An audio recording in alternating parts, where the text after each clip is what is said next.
नमस्कार, BVM news में आपका स्वागत है। मैं हूं ममता बघेल। चलिए बात करेंगे खबरों में सबसे पहले बात करेंगे बढ़ते हुए प्रदूषण को लेकर।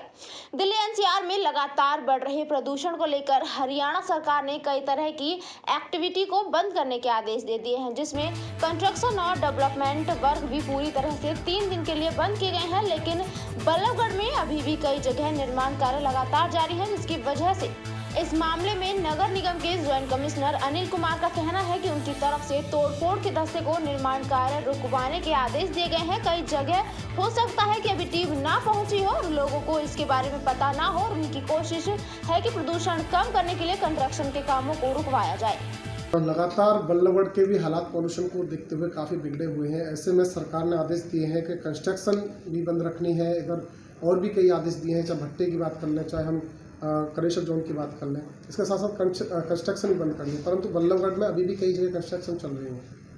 क्या कहना चाहिए सर? वो संभव है कि उन्हें अभी तक इसकी पूरी जानकारी ना मिली हो। हमारा जो एनफोर्समेंट है वो जाके उन्हें बंद कराएगी और इसका प्रॉपर निस्तारण करेंगे।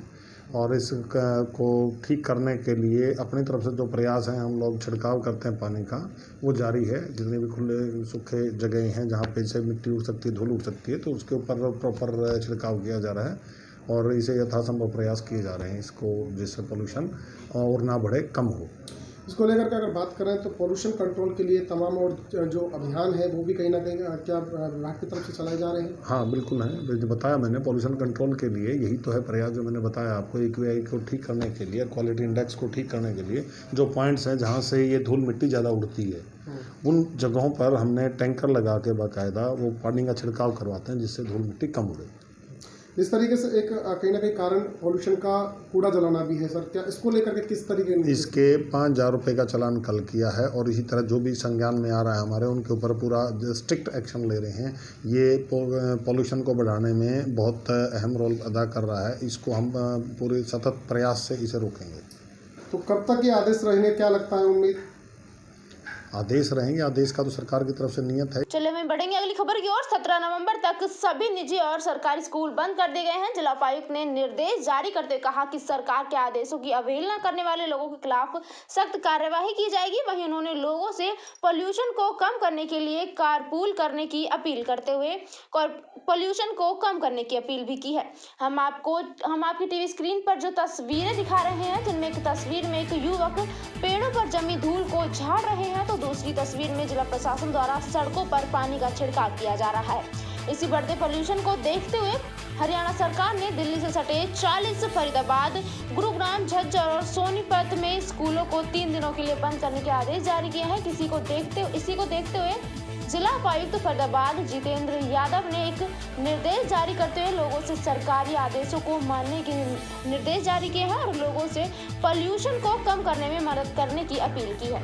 तो वहीं उन्होंने कहा है कि पोल्यूशन को देखते हुए सभी तरह के कंस्ट्रक्शन और डेवलपमेंट वर्क भी पूरी तरह से 3 दिन के लिए बंद रहेंगे। डीसी जितेंद्र यादव ने कहा कि आदेशों की अवहेलना करने वाले लोगों को हरियाणा सरकार से कल हमें आदेश प्राप्त हुए हैं, तो रात को ही हमने भी जिला प्रशासन की तरफ से आदेश जारी कर दिए हैं कि 17 तारीख तक सभी गवर्नमेंट और प्राइवेट स्कूल्स बंद रहेंगे।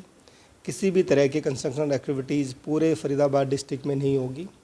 दूसरा, हॉट मिक्स प्लांट्स और हमारे स्टोन क्रशर्स हैं, उनको भी बंद करने की हिदायत दे दी है। MCF को हमने डायरेक्शंस दी है कि स्प्रिंकलिंग करते रहें ताकि धूल कम से कम उड़े। इसके अलावा सर, जो स्कूल हैं, कई बच्चों के एग्ज़ाम भी चले CBSE में, तो क्या वो भी बंद रहेंगे? इसको किस तरह से शेड्यूल किया जाएगा? कुछ प्राइवेट स्कूल्स के प्रिंसिपल्स की रिक्वेस्ट आई थी। उन्होंने बताया कि उनके क्लास 10th और क्लास 12th के टर्म 1 के ऑफलाइन के एग्ज़ाम्स हैं, तो DO मैडम को हमने आदेश दे दिए हैं कि उनको एक बार एग्जामिन करके यदि CBSE में किसी भी छात्र का एग्ज़ाम है तो वो एग्ज़ाम दें। हाँ, स्कूल्स ना खुलें, नॉर्मल टीचिंग ना हो, एग्ज़ाम्स है तो एग्ज़ाम्स स्टूडेंट्स दे सकते हैं। सर, वर्क फ्रॉम होम की भी एडवाइजरी जारी की गई है, वो किस तरह? सरकार की एक ये भी हिदायत थी कि 30% हम व्हीकुलर जो रोड पे प्लाइंग है उसको कम से कम करें। 10 से 15 साल से पुरानी कोई भी गाड़ी चल रही है तो उसको RTA के माध्यम से या पुलिस के माध्यम से कॉन्फिस्केट करके उसको हम बंद करें। तो मेरी फरीदाबाद के सभी सिटीजन से यही आग्रह है कि आप कम से कम ये 17 तक कारपूलिंग करें। जहाँ पॉसिबल हो सकता है आप साइकिल के थ्रू या पैदल जाएं। कम से कम व्हीकुलर ट्रांसपोर्ट का यूज़ करें ताकि पोल्यूशन चले में रुक करेंगे अगली खबर का। पूर्व सांसद अवतार सिंह भड़ाना ने अपने निवास स्थान पर प्रेस वार्ता करते हुए केंद्रीय राज्य मंत्री कृष्णपाल गुर्जर को निशाने पर लेते हुए कहा कि आज जिले में कृष्णपाल गुर्जर की शपथ शहर में अवैध निर्माण चल रहे हैं और अवैध फैक्ट्रियों के चलते जहां प्रदूषण आम जीवन के लिए खतरा बना हुआ है, वहीं शासन और प्रशासन भी सोया पड़ा है और ये सब नंगा नाच और तमाशा सीएम भी बैठा हुआ देख रहा है। अवतार भड़ाना ने कहा कि जिले में अवैध धंधों, अवैध फैक्ट्रियों और कॉरपोरेशन का बोलबाला है। ये सब केंद्रीय राज्य मंत्री कृष्णपाल गुर्जर के संरक्षण में हो रहा है। इसकी सीबीआई या हायर अथॉरिटी से जांच करवानी चाहिए और अगर मैं गलत कह रहा हूं और ये साबित हो जाए कि जांच के बाद तो वो बेशक मुझे सजा दे सकते हैं, नहीं तो इन सब के जिम्मेदार लोगों के खिलाफ कार्यवाही हो। पूर्व सांसद अवतार भड़ाना ने कहा कि जिले में सरेआम पर्यावरण को नष्ट किया जा रहा है, प्रदूषण बढ़ रहा है और जनजीवन खतरे में है। उन्होंने खोरी में हुए तोड़फोड़ को लेकर कहा कि प्रशासन गरीबों को उजाड़ने के लिए तैयार रहता है और जो अवैध फैक्ट्रियां और निर्माण प्रदूषण फैला रहे हैं उनको लेकर भी आवाज उठानी चाहिए। देखिए, मैं सबसे पहले चिंतित हूं और इसी चिंता को लेकर मैं आज आया हूं और मैंने आपसे बात की है कि यहाँ पर्यावरण को नष्ट किया गया, यहाँ प्रदूषण इतना बढ़ चुका है कि आम जनजीवन खतरे में पड़ गया है। यहाँ का नगर निगम, यहाँ का शासन प्रशासन आज गरीबों को उजाड़ने के लिए तो वो तत्पर खड़े रहते हैं, लेकिन यहाँ के इलाके में जो प्रदूषण फैला रहे हैं, जो लोग यहाँ अवैध फैक्ट्रियाँ चला रहे हैं, जो अलग प्रदूषण फैला रहे हैं, उनके लिए वो कहाँ सो जाते हैं। अभी यहाँ पीछे 50 करोड़ का घोटाला हुआ है नगर निगम में। हुड्डा के पास भी अब हुड्डा की और नगर निगम की जिम्मेदारी है कि वो इन चीज़ों को आकर देखें। काश यहाँ के हमने भी सुना था, हमने तो कभी आवाज़ नहीं उठाई, इसलिए देखकर कि अगर फरीदाबाद बचता है, पर्यावरण बचेगा तो प्रदूषण से हमें मुक्ति मिलेगी, हमारे स्वास्थ्य ठीक रहेगा, हमारे लोगों को स्वास्थ्य मिलेगा। लेकिन वो तो हुआ नहीं। हुआ है तो सरकार साबित करे इस बात को कि खोड़ी और सूरजकुंड के आसपास से जो लाखों लोग उजाड़े गए हैं, उनके उजड़ने के बाद उस वक्त हमारा प्रदूषण क्या था और आज क्या है। अगर है तो उस पर रोक क्यों नहीं लगी। इन घोटालों में, इस प्रदूषण के अवैध फैक्ट्रियों में, इन धंधों में यहाँ के लोग इन्वॉल्व हैं और मैं कहूँगा कि हमने हमेशा ये आवाज़ उठाई है। चलिए बात करेंगे तिगांव की। तिगांव क्षेत्र में चली आ रही समस्या को लेकर एक बार फिर विधायक राजेश नागर एक्शन मूड में दिखाई दिए। विधायक ने जिला उपायुक्त जितेंद्र यादव सहित तमाम आला अधिकारियों के साथ तिगांव के शहीद स्मारक कॉलेज में क्षेत्र की समस्याओं को लेकर बैठक की। इसके बाद समस्याओं का जायजा लेने के लिए राजेश नागर और जिला उपायुक्त सहित सभी अधिकारी मौके पर पहुंचे। इस मौके पर विधायक ने अधिकारियों को फटकार लगाते हुए कहा कि अगर तिगांव क्षेत्र के विकास कार्य में कोई भी ढिलाई बढ़ती है तो वह बर्दाश्त नहीं की जाएगी। जल्द से जल्द तिगांव क्षेत्र की समस्याओं का समाधान निकालें और रुके हुए कार्य को जल्द से जल्द पूरा करें।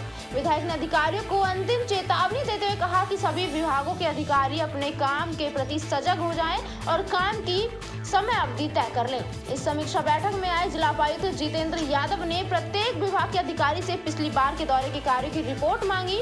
उन्होंने भी विकास कार्य की समीक्षा की और सभी विभागों के लिए कार्य को पूरा करने की समय सीमा तय की। विधायक जी, एक बार फिर आप एक्शन मोड में दिख रहे हैं, अधिकारियों के साथ, तमाम अधिकारियों के साथ दूसरी बैठक ली है, क्या कहेंगे? आज हमारे DC Jitendra Yadav ji, ADC, SDM और सारे अधिकारी सभी डिपार्टमेंट से आज यहाँ आए हैं। जो हमारी कुछ दिक्कतें थी पानी की, सीवर की, उसके बारे में आज बातचीत हुई है और जैसे सीवर वाले जो कॉन्ट्रैक्टर का जो एक नोटिस उसको दे दिया, जिससे उसका जो काम डिले हो रहा है उसका ये टेंडर कैंसिल किया जाएगा। और बिजली वालों को भी डिपार्टमेंट से कुछ ऑफिसर्स आए थे, उनको भी बोला जो बिजली की दिक्कत कभी कई बार कट जो लंबा लग जाता है, फॉल्ट लंबा हो जाता है, उसके लिए भी उनको बोला है कि तारे बदलें या जो भी ट्रांसफार्मर या जो भी और दिक्कत है उसको दूर करें।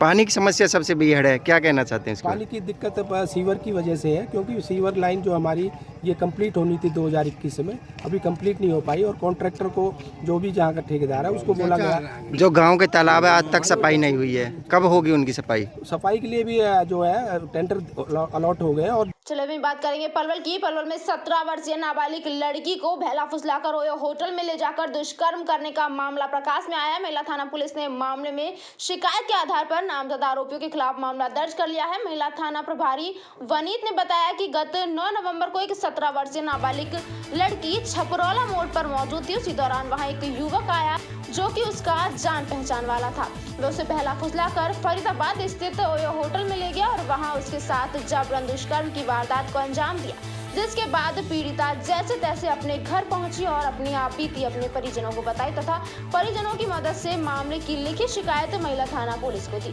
पुलिस ने शिकायत के आधार पर नामजद आरोपी के खिलाफ मामला दर्ज कर आगे की कार्यवाही शुरू कर दी है। पुलिस का कहना है कि जल्द ही आरोपी की गिरफ्तारी कर ली जाएगी। ने एक शिकायत दी थी कि उसकी बच्ची के साथ किसी ने रेप किया है, तो हमने तुरंत उसकी शिकायत लेके उस पर मुकदमा दर्ज कर दिया है और बच्ची का मेडिकल भी करवा दिया है, लीगल से काउंसलिंग करवा दी है। आज बच्चे का 164 के बयान माननीय कोर्ट में कराए जाएंगे और जल्द ही आरोपी की गिरफ्तारी। बात करेंगे पलवल की ही। पलवल राष्ट्रीय प्रेस दिवस के अवसर पर पलवल में सूचना जनसंपर्क एवं भाषा विभाग द्वारा स्थानीय विश्राम गृह में सभागार में राष्ट्रीय प्रेस दिवस मनाया गया। इस अवसर पर मुख्य न्यायिक दंडाधिकारी एवं जिला विधिक सेवाएं प्राधिकरण के मुख्य सचिव पीयूष शर्मा व मुख्यमंत्री के मीडिया कोऑर्डिनेटर मुकेश वशिष्ठ मौजूद रहे। इस मौके पर सूचना जनसंपर्क अधिकारी विजेंद्र कुमार भी मौजूद थे। इस अवसर पर कोविड-19 वैश्विक महामारी के दौरान दिवंगत पत्रकारों के लिए 2 मिनट का मौन रखा गया। मुख्य न्यायिक दंडाधिकारी एवं जिला विधिक सेवा प्राधिकरण के मुख्य सचिव पीयूष शर्मा पत्रकारों को प्रेस दिवस की हार्दिक शुभकामनाएं उन्होंने दी और बताया कि प्रेस लोकतंत्र का चौथा स्तंभ है। प्रेस सरकार व जनता के बीच एक सेतु का काम करती है। सरकार द्वारा जनहित में बनाई गई जन कल्याणकारी योजनाओं को जन जन तक पहुँचाने में प्रेस का अहम योगदान है।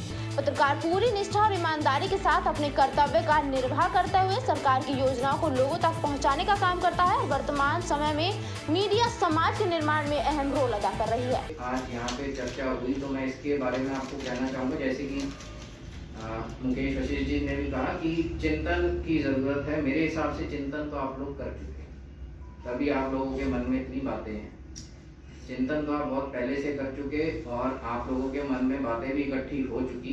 अब तो मैं यूँ कहूँगा समय आ गया है कि हम एक्शन के मोड में आ जाएं। तो एक्शन हम किस प्रकार से ले सकते हैं? एक्शन हम इस प्रकार से ले सकते हैं कि एक तो हम सरकार तक अपनी बात पहुँचाएं, ज्ञापन के जरिए पहुँचाएं, कोई कमेटी बनाएं। एकजुटता जब तक नहीं होगी तब तक आप लोगों को आपका जो हक है वो नहीं मिलेगा। दूसरा जो रास्ता है वो आप सभी को पता है, कोर्ट्स के जरिए। अच्छा लग रहा है, आनंद की अनुभूति हो रही है कि भारतीय प्रेस परिषद के जो अध्यक्ष हैं, आप सबकी जानकारी में दे रहा हूं, 4 जुलाई 1966 को जब इसका गठन हुआ और 16 नवंबर को इसने विधिवत काम शुरू किया प्रेस परिषद में, तो उसी दिन से नेशनल प्रेस डे मनाया जा रहा है। आज जो वर्तमान अध्यक्ष हैं वो डॉक्टर चंद्र मौलिक प्रसाद जी हैं, सुप्रीम कोर्ट के रिटायर्ड जज हैं। तो हम ये मान के चलें कि आदरणीय पुनीत सर यहाँ बैठे हैं कि वो भी हमारी बात को ऊपर पहुंचाएंगे। मेरा एक निवेदन आप सबसे, मुझे हो सकता है पहले करना चाहिए लेकिन हम आगे से कम वो करें।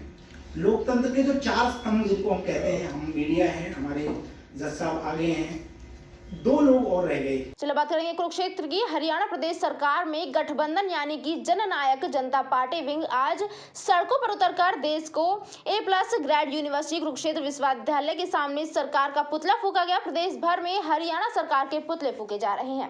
प्रदेश भर की यूनिवर्सिटी की स्वायत्तता को खत्म करने के सहित कई मुद्दों को लेकर छात्र विंग इंसो ने कुरुक्षेत्र विश्वविद्यालय के सामने पुतला फूका और कुरुक्षेत्र यूनिवर्सिटी के समक्ष इंसो ने हरियाणा सरकार व शिक्षा परिषद का प्रदेश सरकार में गठबंधन यानी कि जननायक जनता पार्टी के इंसो विंग द्वारा आज सड़कों पर उतरकर देश की A+ ग्रेड यूनिवर्सिटी कुरुक्षेत्र विश्वविद्यालय के सामने हरियाणा सरकार व शिक्षा परिषद हरियाणा का पुतला फूका है। प्रदेश भर में इंसो द्वारा हरियाणा सरकार व शिक्षा परिषद हरियाणा के पुतले फूके जा रहे हैं। योगेश शर्मा ने पत्रकारों से बातचीत करते हुए कहा कि प्रदेश भर की यूनिवर्सिटी की स्वायत्तता को खत्म करना व अन्य कई मुद्दों को लेकर छात्र विंग इंसो ने कुरुक्षेत्र विश्वविद्यालय के सामने हरियाणा सरकार व शिक्षा परिषद का पुतला फूका है। यूनिवर्सिटियों के अंदर जो भर्तियां होंगी वो UPSC और HSSC के माध्यम से करने का जो एक फरमान दिया गया है, जिससे हमारे छात्रों की हितों की रक्षा पर जो सबसे बड़ा एक मैं कहूँ प्रश्न चिन्ह सरकार ने लगाने का काम किया है। हम इंसो जो कि हमेशा छात्र हितों की रक्षा के लिए तत्पर रही है, इस सरकार के और शिक्षा परिषद के फैसले का पुरजोर विरोध करते हैं। और सरकार के शिक्षा परिषद के जो कुछ लोग हैं, चाहे मैं एमडीयू यूनिवर्सिटी के वीसी की बात करूं, जो खुद एक फर्जी डिग्री लेकर यूनिवर्सिटी के वीसी बने हुए हैं, और शिक्षा परिषद के जो अध्यक्ष हैं बीके कोटियाल जी, जो हरियाणा पुलिस द्वारा भगोड़े घोषित होने के बावजूद भी सरकार ने उनको इतने मुख्य पद पर जो बना के रखा हुआ है, जो कि सरकार की पारदर्शिता पर भी कहीं ना कहीं प्रश्न चिन्ह लगता है।